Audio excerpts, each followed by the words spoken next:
We're going over Spy. Don't tell anyone.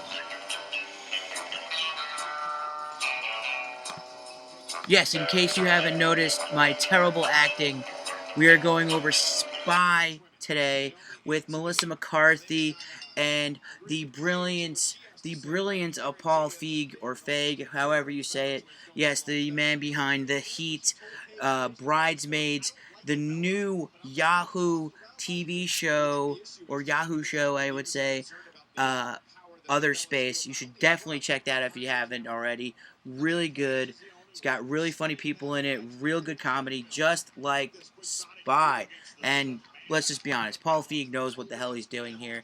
Uh, that being said, I do not know what I personally think about the Ghostbusters. It is a reboot, so I will give it a chance. I do like all the actresses in there. I love Kate McKinnon, obviously Melissa McCarthy, Kristen Wiig. I mean, of course, you can't go wrong with any of them.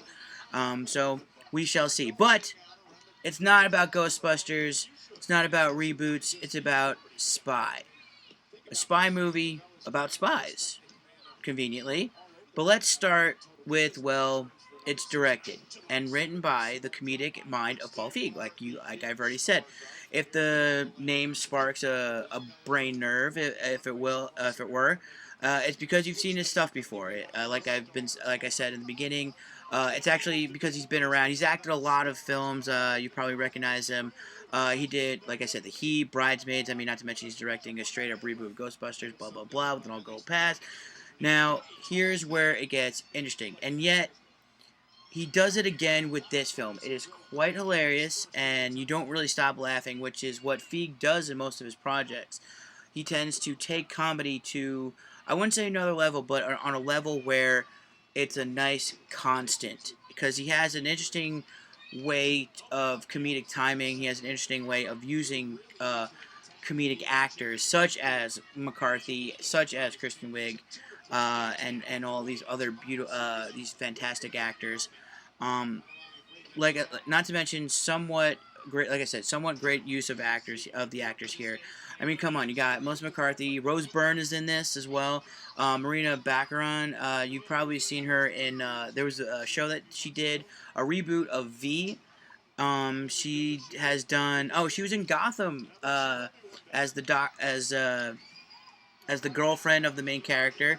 You also have Jason Statham, Jude Law. I mean, overall, pretty much talented a bunch of characters here, and it was actually really cool to watch. But my favorite part about this film is that Feig is kind of like a little bit like Whedon a little bit, because he tends to use women, a lot of women in his films, and they're usually the main voice, the main characters, which is again in this one it's McCarthy. Feig put McCarthy in the spotlight. She's the main character, the hero, the protagonist or the antagonist, I should say, and she kicked some serious butt. And that's what I was so happy about to see in this one, much as most of his films.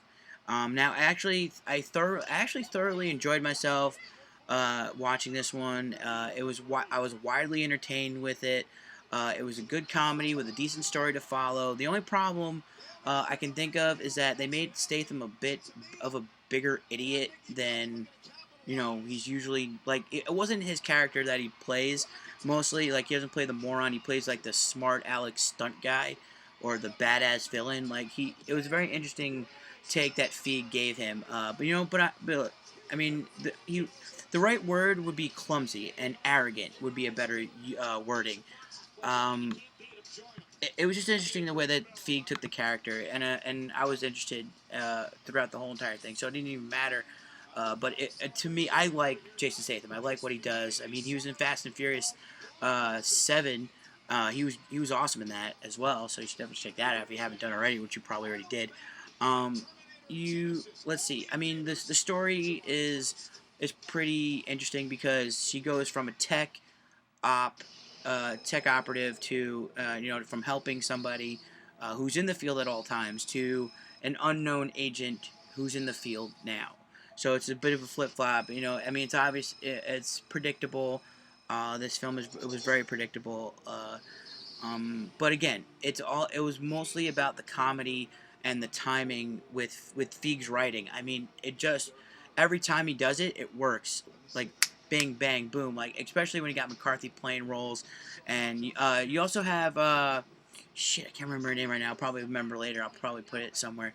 Um, she was fantastic. Allison Janney. See, I knew I'd come up with it. She was really good in this. Again, not her. I mean, it was definitely in her wheelhouse. Most of these characters are in the real. I mean, McCarthy plays pretty much the same character in most of it. I did like McCarthy a lot in this because it not only was she the spotlight, the main character, the hero of it, but she was the she was very good in the first half because it's sort of not like her character. But in the second half, she tries to overplay it a little bit.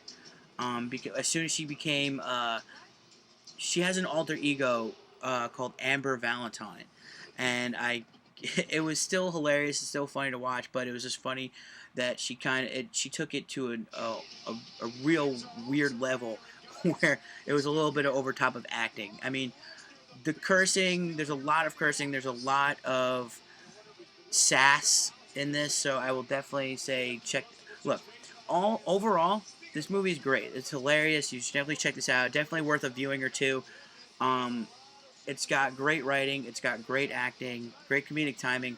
Check this out. You should also check out our channel down below. You should like, subscribe, hit that button, hit those buttons, I should say, and stay tuned for our next adventure because. Did